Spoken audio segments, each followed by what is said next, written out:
فرزند زہرا یہ حالات برے ہیں۔ کاشانہ بصیرت ایک ایسا مکمل یوٹیوب چینل جس پر محروم بصارت کے لیے بالخصوص اور تمام افراد کے لیے بالعموم سینکڑوں کی تعداد میں اسلامی کتب دستیاب ہیں۔ لہذا گزارش ہے کہ آپ اپنی ذمہ داری نبھاتے ہوئے کاشانہ بصیرت کو سبسکرائب کرنے کے ساتھ ساتھ بیل آئیکن کو پریس کیجئے تاکہ آپ علم کے حصول کے ساتھ ساتھ مذہب اہل بیت کی اشاعت میں بھی اہم کردار ادا کرتے رہیں۔ کاشانہ بصیرت۔ فرزند زہرا یہ حالات برے ہیں۔ بسم اللہ الرحمن الرحیم۔ السلام علیکم۔ یہ کتاب آپ کے لیے کاشانہ بصیرت یوٹیوب چینل کی جانب سے ریکارڈ کی جا رہی ہے۔ نام کتاب حیات القلوب، جلد دوم، تالیف علامہ مجلسی علیہ رحمہ۔ اب ہم کتاب کا پارٹ نمبر 105 پڑھیں گے، جو کہ کتاب کا آخری حصہ ہے۔ 64واں باب حضرت کی وفات کی عظیم مصیبت اور آپ کی تہجیز و تکفین و دفن اور نماز وغیرہ اور وہ حالات جو اس کے بعد واقع ہوئے کا بقیہ حصہ، صفحہ نمبر 1023۔ کتاب کفایت الاسر میں بسند معتبر عمار یاسر سے روایت ہے کہ جب حضرت کی وفات کا وقت آیا تو آپ نے امیر المومنین کو طلب کیا اور ان سے بہت کچھ فرمایا، جس میں یہ امر بھی تھا کہ اے علی، تم میرے وصی ہو اور میرے وارث ہو، خدا نے تم کو میرا علم و فہم عطا فرمایا۔ جب میں دنیا سے رخصت ہو جاؤں گا تو تمہارے ساتھ ایک جماعت اپنی دیرینہ عداوت کو جو اپنے سینوں میں پوشیدہ کیے ہوئے ہے ظاہر کرے گی اور تمہاری خلافت غضب کرے گی۔ یہ سن کر جناب فاطمہ اور حسن و حسین علیہ السلام رونے لگے۔ حضرت نے جناب فاطمہ کو سے فرمایا کہ اے بہترین زنان عالمین، کیوں روتی ہو؟ عرض کی، اے پدر بزرگوار، ڈرتی ہوں کہ آپ کے بعد ہمارے حقوق ضائع کیے جائیں گے اور ہماری حرمت کی رعایت نہ کی جائے گی۔ حضرت نے فرمایا، اے فاطمہ، تم کو خوشخبری ہو کہ میرے اہل بیت میں سے تم سب سے پہلی فرد ہوگی جو مجھ سے ملاقات کرو گی۔ رو مت اور رنجیدہ مت ہو، اس لیے کہ تم اہل بہشت کی عورتوں میں سب سے بہتر ہو اور تمہارے پدر بہترین پیغمبران ہیں اور تمہارے شوہر پیغمبروں کے وصیوں میں سب سے بہتر ہیں اور تمہارے دونوں فرزند جو اہل جنت کے لوگوں میں سب سے بہتر ہیں، اور حق تعالیٰ صلب حسین سے 9 امام خلق فرمائے گا جو سب کے سب معصوم ہوں گے اور اس امت کا مہدی ہم میں سے ہوگا۔ پھر علی بن ابی طالب سے خطاب فرمایا کہ یا علی، سوائے تمہارے کوئی میرے غسل و کفن میں مشغول نہ ہو۔ حضرت علی نے عرض کی، یا رسول اللہ، آپ کے غسل میں میری مدد کون کرے گا؟ فرمایا، جبرائیل مدد کریں گے۔ فضل بن عباس تمہارے ہاتھ پر پانی ڈالیں گے۔ فقہ الرضا میں مذکور ہے کہ جب امیر المومنین جناب رسول خدا کے غسل سے فارغ ہوئے، اپنی زبان مبارک سے حضرت کی آنکھوں کے حلقوں میں جو پانی تھا صاف کیا اور کہا، میرے باپ ماں آپ پر فدا ہوں یا رسول اللہ، آپ اپنی حیات میں بھی پاک و پاکیزت اور وفات کے بعد بھی۔ کتاب نہج البلاغہ میں مرقوم ہے کہ جب جناب سیدہ کی وفات کے بعد حضرت امیر المومنین نے جناب رسول خدا سے خطاب کیا کہ یا رسول اللہ، بے شک آپ کی مفارقت اور جدائی کی عظیم مصیبت کے سبب ہر مصیبت میرے لیے صبر کا باعث ہے، کیونکہ میں نے آپ کو اپنے ہاتھوں سے لحد میں رکھا اور آپ کی روح مقدس میرے سینے اور گلے کے درمیان جسم مطہر سے باہر نکلی۔ دوسرے خطبے میں فرمایا کہ جب رسول خدا کی روح پاکیزہ قبض کی گئی تو حضرت کا سر مبارک میرے سینے پر تھا اور آپ کی جان میری ہتھیلی پر جاری ہوئی، تو میں نے ان کو اپنے منہ پر مل لیا اور خود حضرت کے غسل میں مشغول ہوا۔ فرشتے میری مددگار تھے، تمام مکان اور اس کے چاروں طرف فرشتوں کی آواز سے بھرا ہوا تھا۔ ایک گروہ اوپر جاتا تھا اور ایک زمین پر آتا تھا اور میں ان کی آوازیں سنتا تھا، وہ حضرت پر درود بھیج رہے تھے، یہاں تک کہ میں نے حضرت کے جسم مبارک کو زری کے اندر پوشیدہ کیا تھا، لہٰذا حضرت کے لیے آپ کی حیات اور وفات کے بعد مجھ سے زیادہ کون مستحق ہے؟ کلینی نے بسند حسن حضرت صادق علیہ السلام سے روایت کی کہ ابو طلحہ انصاری نے حضرت کی قبر کھودی تھی۔ مؤلف فرماتے ہیں کہ ان لوگوں کی نگاہوں میں بظاہر ابو طلحہ نے قبر کھودی ہوگی، ورنہ در حقیقت فرشتوں نے قبر کھودی تھی، جیسا کہ سابقہ حدیث میں گزرا، اور یہی زیادہ قوی ہے تاکہ حدیث سابقہ کے خلاف نہ ہو۔ کلینی نے باسند معتبر دیگر حضرات صادق علیہ السلام سے روایت کی کہ شکران آزاد کردہ رسول اللہ نے حضرت کی قبر میں قطیفہ رکھا تھا، اور بسند صحیح انہی حضرت سے روایت کی ہے کہ جناب امیر نے حضرت کی قبر پر اینٹیں چنی تھیں، دیوار تعمیر کی تھی، اور دوسری معتبر سند سے انہی حضرت سے روایت کی ہے کہ حضرت کی قبر مطہر سرخ پتھروں کے ٹکڑوں سے پاٹ دی، اور کلینی اور حمیری وغیرہ نے روایت کی کہ جناب رسالت مآب نے حضرت علی سے فرمایا کہ جب میری وفات ہو جائے تو مجھ کو اسی مقام پر دفن کرنا، اور میری قبر زمین سے 4 انگل اونچی کرنا، اور پانی قبر پر بہا دینا۔ اور شیخ طوسی نے دوسری حدیث میں روایت کی ہے کہ حضرت کی قبر اقدس کو ایک بالشت بلند کیا تھا۔ مولوی فرماتے ہیں کہ 4 انگل کی حدیثیں بہت ہیں، ممکن ہے پہلے 4 انگل بلندی رکھی گئی ہو اور کنکروں کو پاٹنے کے بعد ایک بالشت اونچی ہو گئی ہو، اور احتمال یہ کہ یہ حدیث تقیہ پر محمول ہو۔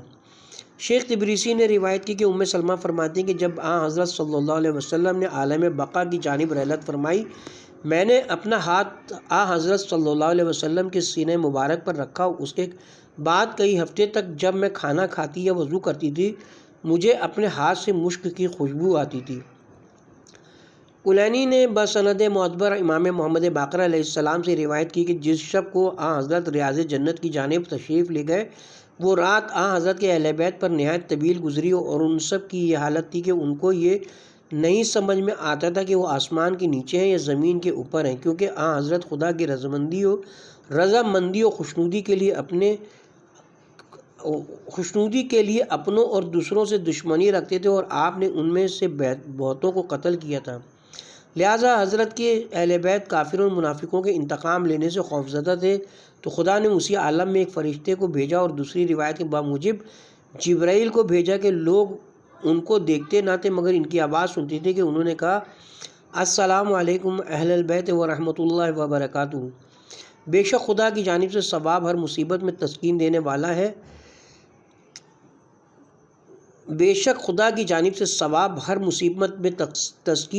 اور مہلکت سے نجات بخشنے والا اور ضائع شدہ کا تدارک کرنے والا ہے۔ پھر اس آیت کی تلاوت کی۔ آیت نمبر 185 سورہ آل عمران پارہ نمبر 4۔ ہر نفس کے لیے موت کی چاشنی ہے، اور قیامت کے روز تمہارے اعمال کا پورا بدلہ تم کو دیا جائے گا۔ تو جو شخص جہنم سے بچ گیا اور جنت میں داخل کر دیا گیا تو وہ کامیاب ہوا، اور دنیاوی زندگی تو بس دھوکہ ہے۔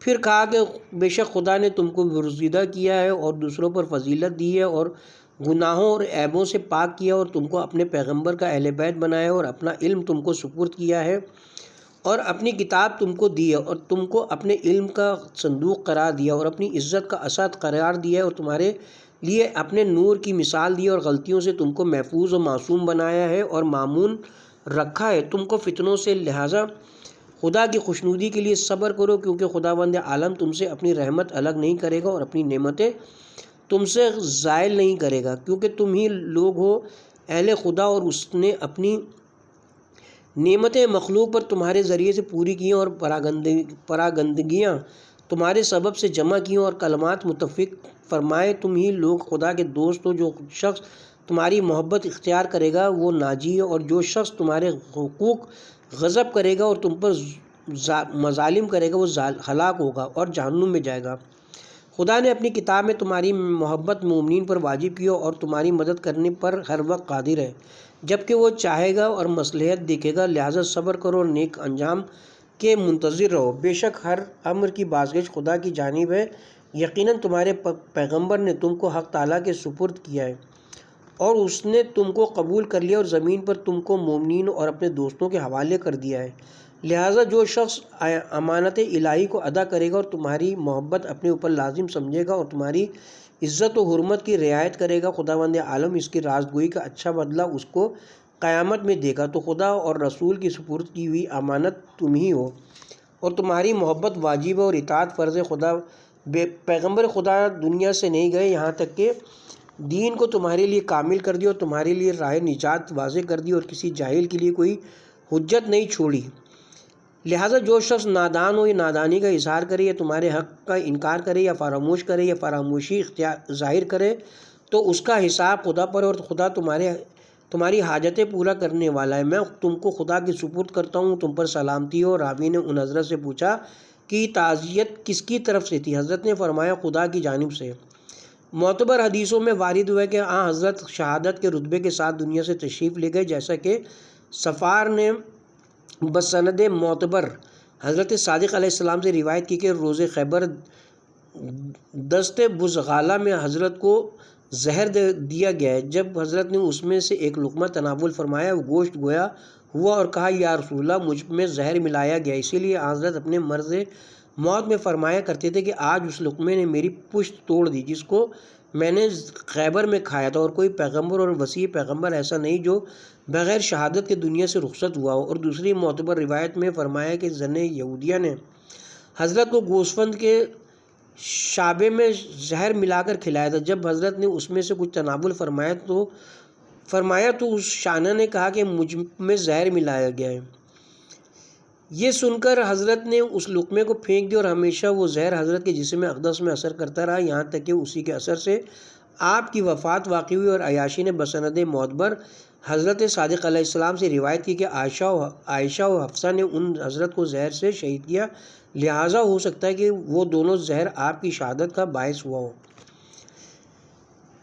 کتاب کا حوالہ ہے، جیسا کہ اہل سنت کی سب سے معتبر کتاب صحیح بخاری میں درج ہے کہ حضرت عائشہ فرماتی ہیں کہ مرض کی حالت میں ہم نے رسول اللہ صلی اللہ علیہ وسلم کے منہ میں دوا ڈالی، آپ نے اشارے سے فرمایا کہ میرے منہ میں دوا نہ ڈالو، ہم سمجھے کہ مریض دوا سے نفرت کرتا ہے، اسی لیے حضور نے یہ فرمایا۔ جب آپ کو ہوش آیا تو فرمایا کیا میں نے تم کو منہ میں دوا ڈالنے سے منع نہیں کیا تھا؟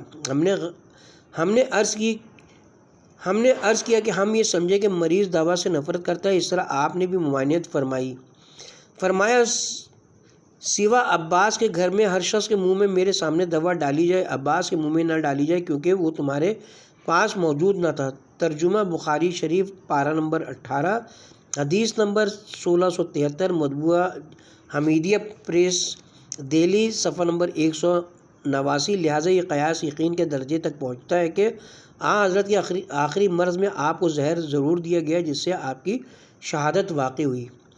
کتاب کی طرف رجوع کرتے ہیں۔ شیخ مفید، شیخ طوسی، شیخ تبریسی اور تمام محدثین خاصہ و عامہ نے روایت کی کہ جب حضرت نے دنیا سے رحلت کی، مہاجرین و انصار کے سربراہ لوگ مثل ابو بکر و عمر و عبد الرحمن بن عوف وغیرہ حضرت کے اہل بیت کو اسی غم و مصیبت میں چھوڑ کر سقیفہ بنی سعدہ میں چلے گئے اور خلافت حاصل کرنے کی کوشش میں مشغول ہو گئے۔ نہ اہل بیت کو تعزیت دی، نہ تسلی و دلاسا دیا، اور نہ حضرت کی تہجیز و تکفین کی طرف متوجہ ہوئے۔ اسی سبب سے ان میں سے بہت سے لوگوں کو حضرت کی نماز جنازہ میں شریک ہونے کا شرف حاصل نہ ہوا۔ جناب امیر نے بریدہ کو ان لوگوں کے پاس بھیجا کہ حضرت کی نماز جنازہ میں حاضر ہوں، مگر وہ لوگ نہ آئے جب تک کہ اپنی بیعت لوگوں سے نہ لے لی، اور اس وقت فارغ ہوئے جب حضرت دفن کر دیے گئے۔ جب صبح ہوئی، جناب فاطمہ نے فریاد کی کہ کیسی بد صبح ہوئی ہے کہ تیرا دن بہت ہی منحوس ہوگا۔ ابو بکر نے جب یہ سنا تو کہا تمہارا دن بدترین ایام ہے۔ پھر وہ فرصت کو غنیمت سمجھ کر امیر المومنین حضرت کے دفن و کفن میں مشغول ہیں اور بنی ہاشم حضرت کے غم میں گرفتار ہیں، سقیفہ میں چلے گئے اور آپس میں اتفاق کیا کہ ابو بکر کو خلیفہ قرار دیں، جیسا کہ حضرت کی زندگی میں ایسی سی سازش کی گئی تھی، اور انصار میں سے لوگوں نے چاہا کہ سعد بن عبادہ کو خلافت کے لیے منتخب کریں، لیکن وہ مہاجرین کا مقابلہ نہیں کر سکتے تھے، اس سبب سے مغلوب ہو گئے۔ جب ابو بکر کی بیعت تمام ہو گئی تو ایک شخص امیر المومنین کی خدمت میں حاضر ہوا، جبکہ وہ حضرت بیلچہ ہاتھ میں لیے ہوئے حضرت کی قبر مطہر درست کر رہے تھے، اور کہا منافقوں نے ابو بکر سے بیعت کر لی، اور اس خوف سے کہ ایسا نہ ہو کہ آپ فارغ ہو جائیں گے تو آپ کا حق غصب نہ کر سکیں گے۔ جناب امیر نے یہ سن کر بیلچہ ہاتھ سے رکھ دیا اور یہ آیتیں پڑھیں۔ بسم اللہ الرحمن الرحیم۔ آیت نمبر 1-4 سورہ عنکبوت پارہ نمبر 20 الف لام میم۔ کیا لوگوں نے یہ سمجھ لیا کہ وہ صرف اتنا کہہ دینے سے کہ ہم ایمان لائے چھوڑ دیے جائیں گے اور ان کا امتحان نہ لیا جائے گا؟ حالانکہ وہ ان سے قبل جو لوگ تھے سب امتحان میں مبتلا کیے جا چکے ہیں۔ تو خدا تو یقیناً سچے اور جھوٹے لوگوں کو جانتا ہے، یا ان لوگوں نے یہ سمجھ لی کہ جو برے اعمال بجا لاتے ہیں کہ ہماری گرفت سے باہر نکل جائیں گے؟ اگر ایسا ہے تو یہ لوگ کیا غلط خیال کیے ہوئے ہیں۔ اس کا قصہ مفصل طور پر اس کے بعد دوسری جلد میں انشاءاللہ بیان کیا جائے گا۔ شیخ طوسی نے بسند معتبر روایت کی ہے کہ لوگوں نے امام محمد تقی علیہ السلام کے پاس خط لکھ کر دریافت کیا کہ کیا امیر المومنین نے جناب رسول خدا صلی اللہ علیہ وسلم کو غسل میت دینے کے بعد خود بھی غسل مسح میت کیا تھا یا نہیں۔ حضرت نے جواب میں لکھا کہ جناب رسول خدا طاہر و مطہر تھے، لیکن امیر المومنین نے غسل کیا تھا، اور یہ سنت جاری ہوئی کہ ہر میت کو قبل غسل میت اگر مس کریں تو غسل کریں۔ شیخ طوسی، شیخ تبریسی اور تمام محدثین خاصہ و عامہ نے روایت کی کہ روز عاشوراء جبکہ امیر المومنین نے اہل شورا پر حجت تمام کی تو فرمایا کہ کیا تم میں کوئی میرے علاوہ ہے جس نے رسول خدا کو غسل دیا ہو ان فرشتوں کے ساتھ جو بہشت کی خوشبوئیں اور پھول لے کر نازل ہوئے تھے۔ وہ آ حضرت کے جسم اقدس کو پھیرتے جاتے تھے اور میں ان کی آوازیں سنتا تھا۔ وہ کہتے تھے کہ آ حضرت کی شرمگاہ کو پوشیدہ رکھو تاکہ تم کو خدا پوشیدہ رکھے۔ سب نے کہا کوئی نہیں۔ پھر حضرت نے فرمایا کیا میرے سوا تمہارے درمیان کوئی ہے جس نے آ حضرت کو اپنے ہاتھوں سے کفن پہنایا ہو اور دفن کیا ہو؟ سب نے کہا نہیں۔ پھر فرمایا کہ کیا تم میں سے کوئی میرے سوا ہے جس کی طرف خدا نے تعزیت بھیجی ہو؟ جبکہ جناب رسول خدا صلی اللہ علیہ وسلم نے رحلت فرمائی تھی اور فاطمہ زہرا آ حضرت پر گریہ کر رہی تھی۔ ناگاہ میں نے گھر کے گوشے سے کسی کو جس کو میں نہیں دیکھ رہا تھا یہ کہتے ہوئے سنا کہ السلام علیکم اہل البیت ورحمۃ اللہ وبرکاتہ، تمہارا پروردگار تم کو سلام کہتا ہے اور فرماتا ہے کہ ہر مصیبت کے عوض خدا کی رحمت اور ثواب الہی ہے جو تسلی دینے والا ہے تمام گزرے ہوئے مصائب میں۔ ہر اہل زمین کو ایک روز موت آئے گی اور اہل آسمان سے بھی کوئی باقی نہ رہے گا۔ والسلام علیکم ورحمۃ اللہ وبرکاتہ۔ اس وقت مکان میں میرے فاطمہ، حسن اور حسین کے سوا کوئی نہ تھا اور جناب رسول خدا کی میت ہمارے درمیان رکھی ہوئی تھی اور کپڑا ان کے بدن اطہر پر پڑا ہوا تھا۔ لوگوں نے کہا کوئی نہیں۔ پھر جناب امیر نے فرمایا کہ تمہارے درمیان میرے سوا کوئی ہے جس کو جناب رسول خدا نے بہشت کا کافور دیا ہو اور فرمایا کہ اس کے 3 حصے کرو اور ایک حصے سے مجھ کو عنود کرنا، ایک حصہ میری بیٹی فاطمہ کے لیے ہے اور ایک حصہ اپنے لیے رکھنا۔ لوگوں نے اقرار کیا کہ کوئی نہیں۔ پھر فرمایا کہ میں تم کو قسم دے کر دریافت کرتا ہوں کہ کیا تمہارے درمیان میرے سوا کوئی ہے کہ رسول اللہ صلی اللہ علیہ وسلم کے نزدیک مجھ سے زیادہ مقرب رہا ہو؟ لوگوں نے کہا نہیں۔ پھر فرمایا کہ میرے علاوہ تمہارے درمیان کوئی ہے جس کو رسول اللہ نے 1000 کلمے علم کے تعلیم کی ہوں جن میں سے ہر کلمہ دوسرے 1000 کلموں کی کنجی رہی ہو؟ ان لوگوں نے کہا نہیں۔ کلینی اور وغیرہ نے بسند معتبر حضرت صادق علیہ السلام سے روایت کی ہے کہ جب رسول خدا صلی اللہ علیہ وسلم نے باغ جنت کی طرف رحلت فرمائی، جناب فاطمہ پر آ حضرت کی رحلت اور منافقوں کے مظالم سے وہ کوہ مصیبت گرا جس کی تکلیف اور شدت خدا کے سوا کوئی نہیں جانتا۔ اس وقت خدا نے جناب جبرائیل کو ان کے پاس بھیجا تاکہ وہ ان معصومہ سے گفتگو کرے اور ان کو تسلی و دلاسا دیں۔ ہر روز جبرائیل آتے تھے اور آپ کی دلداری کرتے اور خدا کے نزدیک جناب رسول خدا صلی اللہ علیہ وسلم کے مدارج اور تقرب کی خبر دیا کرتے تھے اور آ حضرت کے بعد ان کی ذریت طاہرہ پر دشمنوں سے جو مصیبتیں اور تکلیفیں پڑنے والی تھیں ان سے آگاہ کیا کرتے تھے، اور جو سلطنتیں اور حکومتیں حق یا باطل ہونے والی تھیں۔ جب جناب فاطمہ نے یہ صورت مشاہدہ فرمائی، امیر المومنین سے کہا کہ کوئی میرے پاس آتا ہے اور ایسی باتیں کرتا ہے۔ حضرت علی نے فرمایا کہ جب وہ پھر تمہارے پاس آئے تو مجھے خبر دینا۔ پھر جب حضرت جبرائیل آتے تھے تو جناب فاطمہ امیر المومنین کو آگاہ کرتی تھی اور جو کچھ جناب جبرائیل بیان کرتے حضرت علی لکھتے جاتے ہیں، یہاں تک کہ ایک کتاب تیار ہو گئی، وہی مصحف فاطمہ ہے۔ اس میں قیامت تک ہونے والے حالات ہیں اور وہ کتاب اب حضرت قائم کے پاس ہے۔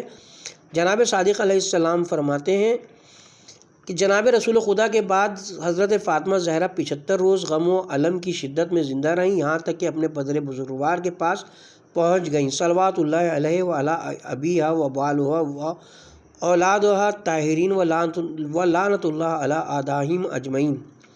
اس کے ساتھ ہی یہاں پہ 64واں باب حضرت کی وفات اور تجہیز و تکفین وغیرہ کا بیان اپنے اختتام کو پہنچا۔ صفحہ نمبر 1029 آغاز ہوتا ہے 65واں باب، وہ حالات جو حضرت صلی اللہ علیہ وسلم کے دفن کے بعد ذریعہ مقدس کے نزدیک ظاہر ہوئے اور حضرت صلی اللہ علیہ وسلم کی روح مقدس کے غریب اور نادر قوائف۔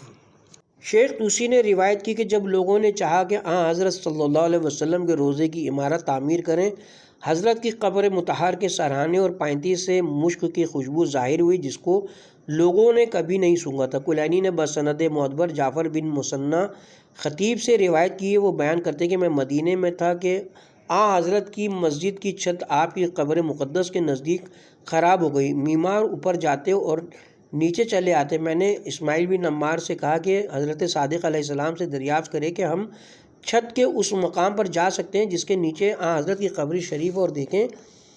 دوسرے روز اسماعیل نے آ کر بیان کیا کہ حضرت صادق علیہ السلام فرماتے ہیں کہ میں کسی شخص کے لیے پسند نہیں کرتا کہ حضرت کی قبر مطہر کے اوپر کی چھت پر جائے، کیونکہ میں مطمئن نہیں ہوں کہ وہ کچھ ایسی حالت دیکھے جس سے نابینا ہو جائے، یا یہ کہ دیکھے کہ حضرت کھڑے ہوئے نماز پڑھ رہے ہیں یا اپنی بعض طاہرہ بیویوں کے ساتھ بیٹھے ہوئے گفتگو کر رہے ہیں۔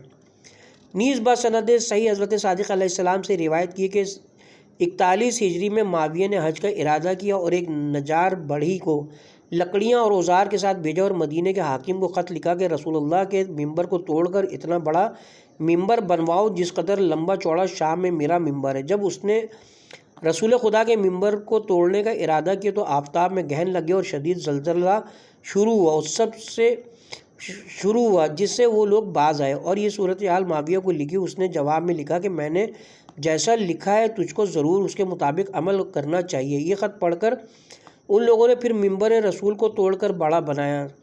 سفار وغیرہ نے بسند صحیح و معتبر معصوم علیہ السلام سے روایت کی کہ جناب رسول خدا صلی اللہ علیہ وسلم ایک روز اپنے اصحاب کے ساتھ بیٹھے ہوئے فرماتے تھے کہ میری زندگی بھی تمہارے واسطے بہتر ہے اور میری وفات بھی۔ صحابہ نے کہا یا رسول اللہ، یہ تو ہم جانتے ہیں کہ آپ کی حیات طیبہ ہمارے لیے بہتر ہے، کیونکہ ہم نے آپ کے سبب گمراہی سے ہدایت اور آتش جہنم سے نجات پائی، لیکن آپ کی موت ہمارے لیے کیسے بہتر ہے؟ حضرت نے فرمایا کہ میرے مرنے کے بعد تمہارے اعمال میرے سامنے پیش کیے جائیں گے، تو تمہارے نیک اعمال جو میرے پاس لائے جائیں گے ان کو دیکھ کر میں دعا کروں گا کہ خدا تمہاری توفیق زیادہ کرے، اور تمہارے برے اعمال جو میرے سامنے آئیں گے ان کو دیکھ کر میں تمہارے واسطے خدا سے آمرزش طلب کروں گا۔ یہ سن کر ایک منافق نے کہا یا رسول اللہ، کس طرح آپ ہمارے لیے دعا کریں گے جبکہ آپ کی ہڈیاں معاذ اللہ گل سڑ کر خاک ہو جائیں گی؟ حضرت نے فرمایا ایسا نہیں، خدا نے ہمارے یعنی میرے اور اہل بیت طاہرین کے گوشت کو زمین پر حرام کر دیا، اور ہمارے اجسام زمین میں بوسیدہ اور خراب نہیں ہوتے۔ بس سند معتبر حضرت صادق علیہ السلام سے روایت کی ہے کہ کوئی پیغمبر اور وسیع پیغمبر زمین میں 3 روز سے زیادہ نہیں رہتا، پھر اس کا گوشت، ہڈیاں اور روح اٹھا لی جاتی ہیں اور لوگ زیارت کو اس مقام قبروں پر جاتے ہیں جہاں ان کے جسم سپرد خاک کیے جاتے ہیں، اور دور اور نزدیک سے سلام ان کو پہنچتا ہے۔ بس سند معتبر بسیار انہی حضرت سے روایت ہے کہ جب ابو بکر نے امیر المومنین کی خلافت غصب کی، حضرت علی نے ان سے کہا کہ کیا رسول خدا نے تم کو میری اطاعت کا حکم نہیں دیا تھا؟ وہ بولے نہیں، اگر وہ حکم دیتے تو آپ کی اطاعت کرتا۔ حضرت نے فرمایا اگر اس وقت تم پیغمبر کو دیکھو اور وہ تم کو میری اطاعت کا حکم فرمائے تو کیا میری اطاعت کرو گے؟ وہ بولے ہاں کروں گا۔ حضرت نے فرمایا کہ میرے ساتھ مسجد قباء میں چلو۔ جب وہاں پہنچے تو حضرت ابو بکر نے دیکھا کہ رسول اللہ کھڑے ہوئے نماز میں مشغول ہیں۔